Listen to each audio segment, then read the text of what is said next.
The Word of God is alive and powerful, sharper than any two-edged sword, piercing even to the dividing asunder of the soul and the spirit and of the joints and the marrow, and is a critic of thoughts and intents of the heart.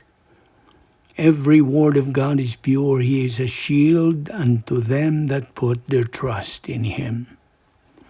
Welcome once again to our daily doctrinal Bible study through the Balbido Evangelistic Ministry. Every pastor's role, that is the title of our study today.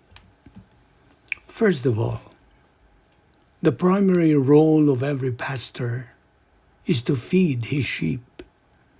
That is what our Lord told Peter. Feed my sheep. Feed my lambs. Feed my sheep. That's what pastors need to do. Feed. Therefore, lead the flock of God.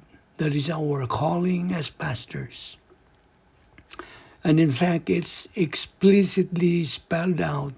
Teach the things that are connected to sound doctrine.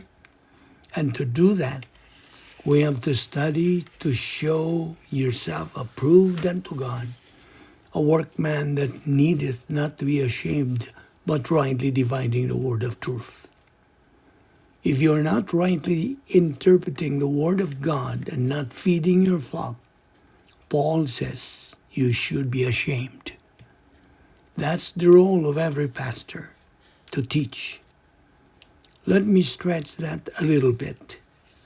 The pastor is a Bible teacher and a Bible preacher and a theologian.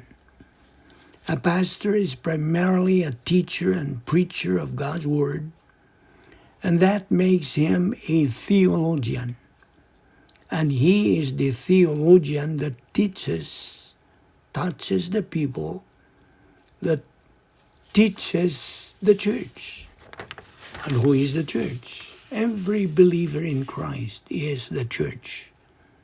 Of course, pastors need to think far more seriously about the depth and the range and precision and clarity of what they preach and teach, and see themselves as the theologians, just an illustration of that. In a nutshell, the primary role of every pastor in the church age is to study the Word of God, then teach it. In short, study and teach, study and teach, study and teach, study and teach.